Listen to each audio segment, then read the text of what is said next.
One of the caveats that I do have some personal information that I did get personally involved in was some information that had to do with the Stargates and Looking Glass, and more specifically the 2012 problem with those projects.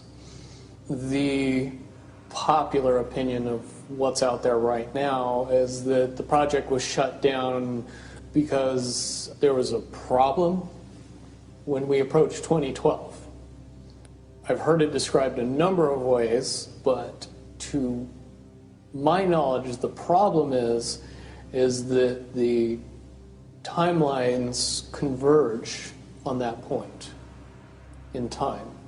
And when you know enough about the Stargate projects and the Looking Glass project to know how string theory works and how the possibility of possibilities works and how making one choice over here doesn't necessarily mean that the other choice couldn't exist at the same time. But once you get your brain wrapped around this subject, you find out that at the end of 2012, in an easy way to put it, the choices that we make become less and less consequential to the future. And eventually we're pushed into this bottleneck of time, no matter which choice we make. And that's important to the people that had access to Looking Glass because they would use Looking Glass knowing the choices that they would make and the future would pop up. The big mistake was coming up with the possibility of future.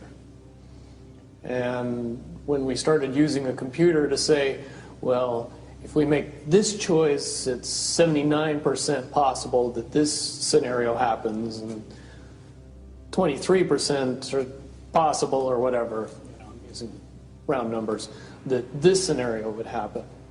The understanding at the time was that was realistic. However, if you go down the road further and free will continues to exercise itself on this game, that 79% possibility sometimes changes very, very fast. But if you look at the situation in a point of time, it seems very realistic that that's the greatest possibility. What happened was people, very smart people, began to figure out that something big was coming up. Something that made it so all the possibilities of all the future scenarios of any choice, any possibility that was fed in and observed through the Looking Glass inherently ended up in the same future. And no decision, no possibility changed past a certain point. That's the big secret. All possible timelines lead to the same basic set of history in the future. That is what sends everybody that has all of the information, that knows everything, into a blind panic. The people that know everything about Looking Glass, that have gotten all the reports and all the information, the elites of the world, probably figured out that that was the end of the game, and nothing could be manipulated beyond that point. When I was in the military, it would have been before '97 when I got in trouble.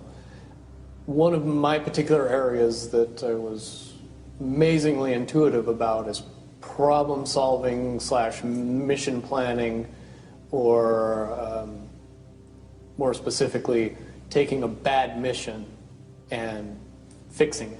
Certainly knowing how string theory and possible futures works makes it so you can work your mind very quickly to see the reality of what's happening and decide what decisions need to be made to change it for a particular outcome.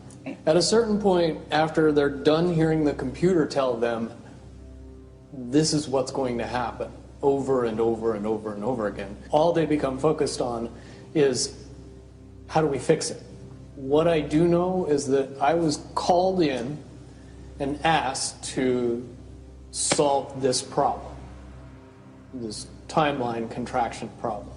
And I eventually did my due diligence and did all the investigating and basically only had one piece of information, and that was reinforcement. The computer's right.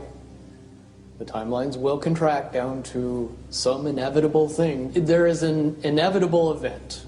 It's been forecast, it's been predicted, it's been fed to us in a slop trough of what they want us to believe will happen.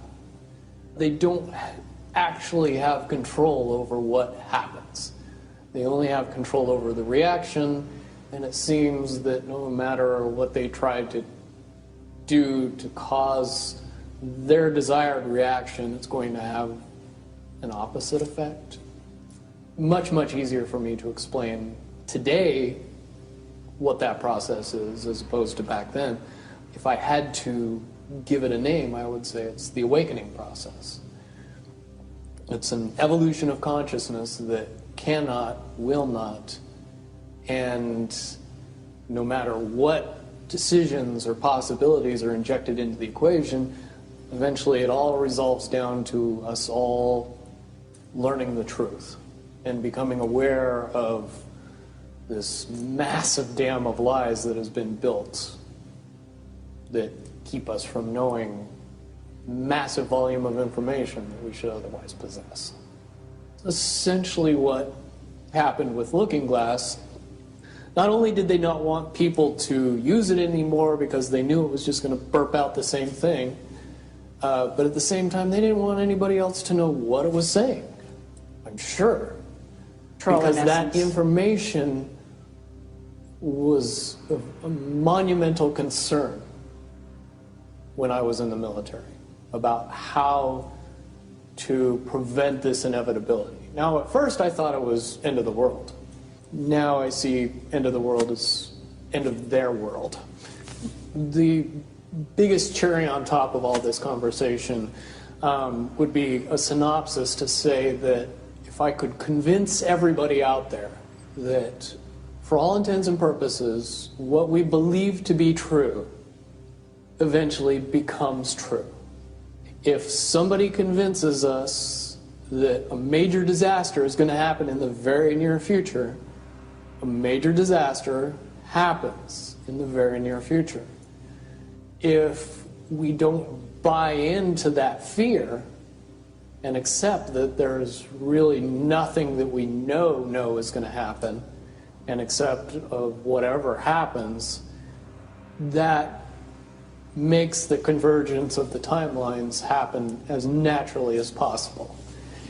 Any attempts to try to go away from this one inevitable conclusion, I again see as a new beginning, an end of this reality, the beginning of something that we can't even possibly understand based on the level of our beliefs currently.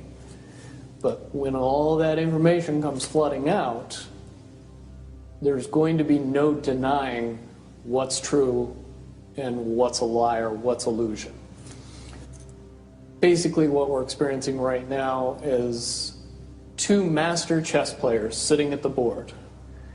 And one of them looks down at the board and sees that he's in checkmate in 7 moves. And he looks across at his opponent and he knows that his opponent sees it too. So there's no getting out of it. So at this point, the loser can only prolong the game. Both players know the game is over. It's only a matter of time before he does this, and then you're forced to do this, and then he's forced to do this, and eventually checkmate. We, as a race, if we could understand that the game is over, that based on the rules of the game, the bad guys have already lost, the good guys have already won. Yes, there's moves left on the table, but those moves are being forced by the player that is going to win. The only way that checkmate can't happen is if the player that's winning makes a mistake. But from all of the information that I've gathered, all of the information that's been given, all of the information that's been vetted to me, it seems pretty obvious that the good guy player on the side of the chessboard knows exactly what has to be done to win the game. And so at this point, any mistake would be all but impossible.